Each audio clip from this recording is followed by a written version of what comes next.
Hello बच्चों, I hope आप सब बढ़िया होंगे और आगे आने वाले एग्जाम्स की जम के तैयारी कर रहे होंगे। तो जेईई एडवांस 2019 चैप्टर का नाम केमिकल काइनेटिक्स है। 2 क्वेश्चन जेईई एडवांस 2019 में पूछे गए थे केमिकल काइनेटिक्स से और ये जिस तरीके का क्वेश्चन है ना वो बहुत सिंपल है। मेंस में बहुत क्वेश्चन पूछे जाते हैं, ऐसे भर भर के क्वेश्चन पूछे जाते हैं। कैसे, आइए बात करते हैं।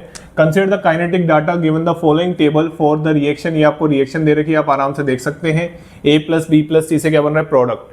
यहाँ पे एक्सपेरिमेंट दे रखे हैं 4, यहाँ पे ABC की कंसंट्रेशन लिख रखी है और यहाँ पे मैंने आपको दिखा रखा है कि जो कंसंट्रेशन है वो मोल पर DM³ में दे रखी है, ठीक है। और यहाँ पे आपको रेट ऑफ रिएक्शन दे रखी है, आराम से आप देख सकते हैं, कोई दिक्कत वाली बात नहीं है। अब आपको क्वेश्चन में बोला है कि the rate of the reaction, आपको पूछा है जब A की कंसंट्रेशन ये हो, B की ये हो और C की ये हो, फाउंड टू बी, ये दे रखा है और Y का आंसर पूछा है। मतलब कहने का मतलब ऑब्वियसली रेट बराबर आप लिखते हैं K, A की पावर X, B की पावर Y और C की पावर Z, ठीक है। कभी भी ये ध्यान रखना कि ये गलती से भी स्टोइकियोमेट्रिक कोफिशिएंट मत लगा देना यहाँ पे पावर में, है ना। ऑर्डर एक्सपेरिमेंटली डिटरमाइन होती है, ना कि स्टोइकियोमेट्रिक कोफिशिएंट देख के, वो एलिमेंट्री रिएक्शन में होता है केवल, ठीक है ना। चलिए अब बात करते हैं इसकी ऑर्डर कैसे निकालते हैं। X, Y, Z चाहिए और K चाहिए, अपन को यही चाहिए ना। आइए बात करते हैं। सबसे पहले तो देखो ऐसे देखना होता है, मैं पूरा बड़ा करके नहीं बता रहा, आपको शॉर्ट में बता रहा हूं कि जब 2 की कंसंट्रेशन सेम हो उसको देखा करो। जैसे यहाँ पे 3 है ना, तो आपको ऐसे 2 एक्सपेरिमेंट देखने हैं जिसमें 2 की कंसंट्रेशन सेम हो। क्यों, ऐसा क्यों देखते हैं? क्योंकि बेटा कंसंट्रेशन सेम होगी तो वो वैल्यूज कट जाएगी। मैं आपको एक एग्जांपल दिखाता हूं, देखिए कैसे। जैसे एक्सपेरिमेंट नंबर 1 और 2 को पकड़ लिया। चलिए, तो एक्सपेरिमेंट नंबर 1 और एक्सपेरिमेंट नंबर 2, ये 1 है ये 2 है, दोनों की रेट का रेशियो आराम से देखना बिल्कुल। दोनों की रेट का रेशियो क्या है, 1 है, ठीक है। यहाँ पे आप आराम से देख सकते हैं रेट 1, इसको मैं लिख भी देता हूँ पूरा आपके लिए, और रेट 2। क्लियर होगी बात। इसको आप कैसे लिखेंगे, रेट कांस्टेंट तो सेम ही रहेगा। हाँ बताइए, 0.2 की पावर क्या लिखेंगे, x, और यहाँ पे क्या लिखेंगे 0.1 की पावर y, और यहाँ पे क्या लिखेंगे 0.1 की पावर z, डिवाइड बाई ये z है ना, ध्यान रखना। k, यहाँ पे क्या लिखेंगे 0.2 की पावर x, और यहाँ पे क्या लिखेंगे बेटा 0.2 की पावर y, और यहाँ पे क्या लिखेंगे 0.1 की पावर z। ऐसा क्यों बोल रहा था मैं कि सेम कंसंट्रेशन वालों को पकड़ा करो। अब आपको अगर 3 रिएक्टेंट दे रखे हैं तो 2 रिएक्टेंट की कंसंट्रेशन जिसमें सेम हो उन एक्सपेरिमेंट को पकड़ लिया करो और ऐसे डिवाइड कर दिया करो। क्या होगा इससे, ये कट जाएगा, ये कट जाएगा, ये कट जाएगा, ये कट जाएगा। बताओ इसका रेशियो क्या आ रहा है, रेट का 1 आ रहा है, ये रही ना रेट 1 और रेट 2, ठीक है। मतलब B की कंसंट्रेशन चेंज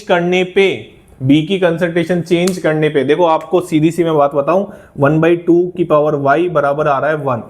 और ये कब पॉसिबल है, ये जब भी पॉसिबल है जब y बराबर क्या आए, 0 आए, जब भी पॉसिबल है। तो आपको ऐसे करना सिखाया गया होगा, बकायदा सिखाया गया होगा। मैं भी आपको सिखा रहा हूं कि यहाँ पे 1/2 की पावर y किया, ये बराबर जब भी हो सकता है जब y बराबर क्या हो, 0, क्योंकि किसी की पावर 1 की, ये इसकी पावर 0 क्या होगी, 1 होगी। क्लियर हो गया। मतलब y बराबर तो निकल के आ गया अपने पास 0। ऐसे अपन को x निकालना है, ऐसे अपन को z निकालना है, ठीक है। फिर उसके बाद देखते हैं क्या करेंगे, आइए बात कर लेते हैं। तो ऐसे ही आप, जैसे मैंने इसके लिए सिखाया वैसे ही आप 2 एक्सपेरिमेंट छाटो। कौन से एक्सपेरिमेंट है वो, आइए बात कर लेते हैं। जैसे इन दोनों एक्सपेरिमेंट की मैं बात करूं, किन दोनों की बात करूं, चलो बताओ। अगर मैं बात करूं इन दोनों की, एक्सपेरिमेंट नंबर 1 और एक्सपेरिमेंट नंबर 3, देखो कुछ जादू हो रहा है क्या।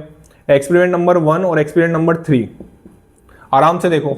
बताओ एक्सपेरिमेंट नंबर 1 0.2 सेम आ रही है ना, आराम से देखो, आराम से, जल्दबाजी नहीं। और 0.1 सेम आ रही है। अलग कौन आ रही है, C वाली अलग आ रही है, तो मतलब सेम वाली कैंसिल आउट हो जाएगी। मतलब आप ये लिख सकते हैं 1/2 की पावर z, आराम से देखो 1/2 की पावर z, और आप आराम से यहाँ पे देख सकते हैं 6 × 10 to the power -5, 1.2 × 10 to the power -4। अब इसको आप आराम से, मेरे को एक चीज बताओ, आप आराम से ये नहीं लिख सकते क्या 12 × 10 to the power -5, आराम से बेसिक तरीके से सोचो, लिख सकते हो। तो ये आपका आ रहा है मेरे हिसाब से 1/2, कितना निकल के आ रहा है, 1/2 निकल के आ रहा है। तो बताओ z की वैल्यू कितनी होगी, z की वैल्यू होगी 1, क्योंकि 1/2 की पावर z बराबर 1/2 आ रहा है, मतलब z बराबर क्या होगा 1, तो z बराबर निकल गया 1। अब ऐसे क्या निकाल लेंगे, x निकाल लेंगे। आइए x निकाल लेते हैं, कोई दिक्कत वाली बात नहीं है। ये देखो x निकाल लेते हैं, इसको हटा देता हूं मैं। बताओ x कैसे निकलेगा, क्या और कोई सेम आ रहा है, बात कर लेते हैं आराम से। देखो इन दोनों की अगर मैं बात करूं तो ये दोनों भी सेम नहीं आ रहे हैं, तो फिर क्या करें बताओ। क्या, हाँ, आ गया, पकड़ में आ गया। ये रहे दोनों एक्सपेरिमेंट, एक्सपेरिमेंट नंबर 1 और एक्सपेरिमेंट नंबर 4 हो गई एक्सपेरिमेंट नंबर 1 एक्सपेरिमेंट नंबर 4। बताओ सी सेम है एक्सपेरिमेंट नंबर 1 और एक्सपेरिमेंट नंबर 4 में, और बी सेम है एक्सपेरिमेंट नंबर 1 और एक्सपेरिमेंट नंबर 4 में, बचा क्या x। तो ये आपका आ गया 1/3 की पावर x बराबर, रेट का रेशियो देखेंगे 6 इंटू 10⁻⁵ और ये आ रहा है 9 इंटू 10⁻⁵, काटोगे तो ये 1/3 आ रहा है, यहां से आ गया आपका x बराबर 1, ये भी 1 आ गया। निकल गई ऑर्डर, हाँ जी निकल गई है ऑर्डर। अब हमको k निकालना है, फिर उसके बाद हम आंसर रख देंगे। चलिए आइए बात कर लेते हैं, तो आइए बात कर लेते हैं k कैसे निकाले गए। k किसी भी एक्सपेरिमेंट में आप रख के देख लीजिए, आपका k निकल जाएगा। जैसे मैं फर्स्ट एक्सपेरिमेंट में रख के देख लेता हूं, आइए।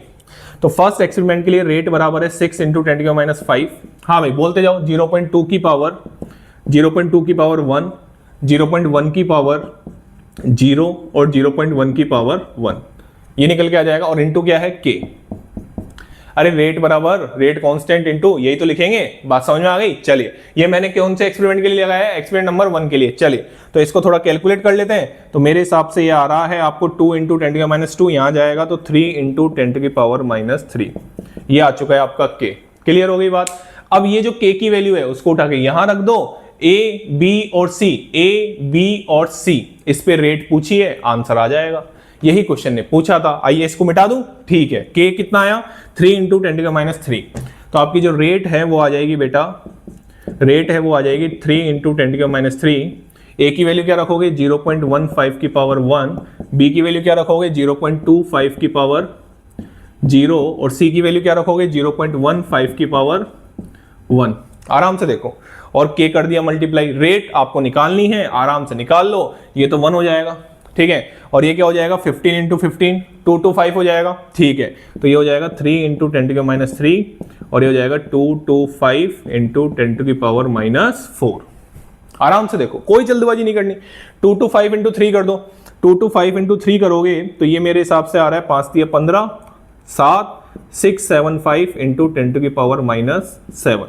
और आपको आंसर पूछा था किसमें, y इंटू 10⁻⁵ में, तो ये आपका आ जाएगा 6.75 इंटू 10⁻⁵।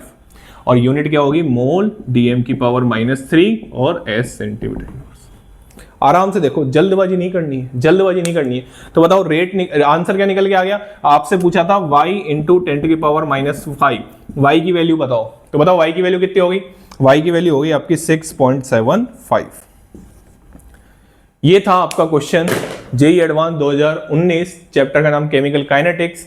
ये जो तरीका मैंने आपको बताया ऑर्डर को निकालने का, वो आपको हर जगह पढ़ाया जाता है। जो भी आप किसी भी टीचर से पढ़ रहे हो, हर टीचर आपको समझाएगा, लेकिन ये थोड़ा सा आपको फास्ट कैलकुलेशन करनी थी। क्वेश्चन बहुत ईजी था, क्वेश्चन तो बहुत ईजी था, मैनिपुलेशन थी, ऑर्डर निकालनी थी। अब यहाँ पे क्या होता है, जेईई मेंस देता है 2 रिएक्टेंट, जेईई एडवांस ने दे दिए 3 रिएक्टेंट, बस उससे ज्यादा नहीं किया है, ठीक है ना।